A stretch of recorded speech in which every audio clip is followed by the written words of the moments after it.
এই 15টি ক্লাবকে নতুন করে চূড়ান্ত ভোটার তালিকায় অন্তর্ভুক্ত করাটাকে চ্যালেঞ্জ করে বিসিবির সাবেক সভাপতি জনাব ফারুক আহমেদ হাইকোর্ট বিভাগে একটি রিট পিটিশন দায়ের করেন এবং 30 সেপ্টেম্বর 2025 তারিখে হাইকোর্টের একটি অবকাশকালীন বেঞ্চ রুল ইস্যু করেন এবং এই 15টি ক্লাবকে যে অন্তর্ভুক্ত করা হয়েছে, নির্বাচন কমিশন যে অন্তর্ভুক্ত করেছেন, সেই সিদ্ধান্তটি স্থগিত ঘোষণা করেন।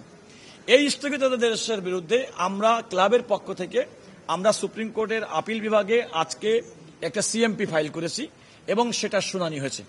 পূর্বে দায়েরকৃত মামলা যেটি সরকার দায়ের করেছিল বিভাগীয় চেম্বার কোর্টে এবং সেটা 22 সেপ্টেম্বর যেটা আদেশ হয়েছিল স্থগিতাদেশ, এবং আজকে নতুন করে মামলা যেটা আমরা ফারুক আহমেদের হাইকোর্টের মামলার বিরুদ্ধে করেছি, দুইটা একত্রে শুনানি হয়েছে।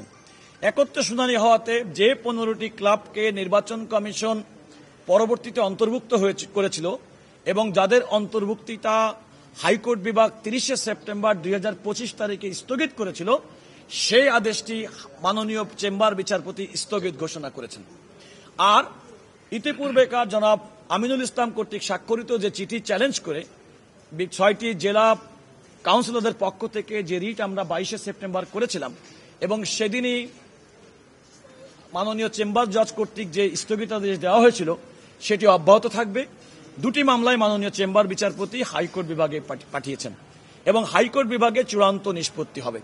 এখানে একটি কথা বলা দরকার যে হাইকোর্ট বিভাগের এবং মাননীয় চেম্বার বিচারপতির সামনে আমাদের আজকে শুনানির মূল বিষয়বস্তু ছিল যে বাংলাদেশ ক্রিকেট বোর্ডের কোন সিদ্ধান্ত চ্যালেঞ্জ করে সুপ্রিম কোর্টের হাইকোর্ট বিভাগে আমাদের সংবিধানের 102 অনুচ্ছেদ অনুযায়ী কোন রিট পিটিশন দায়ের করা যায় কি যায় না।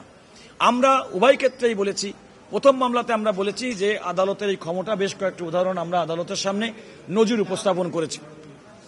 আদালত আমাদের আজকে করা যে মামলা ফারুক আহমেদের মামলার হাইকোর্টের আদেশ স্থগিত করার মাধ্যমে এই 15টি ক্লাব কাউন্সিলর হিসেবে বাংলাদেশ ক্রিকেট বোর্ডে অন্তর্ভুক্ত হবে। আর পরবর্তী ক্ষেত্রে এই নির্বাচন কিংবা ক্রিকেট বোর্ডের যে পরবর্তী কার্যক্রম সেটি হাইকোর্টে এই দুটি মামলার চূড়ান্ত নিষ্পত্তির মাধ্যমে নিষ্পত্তি হবে।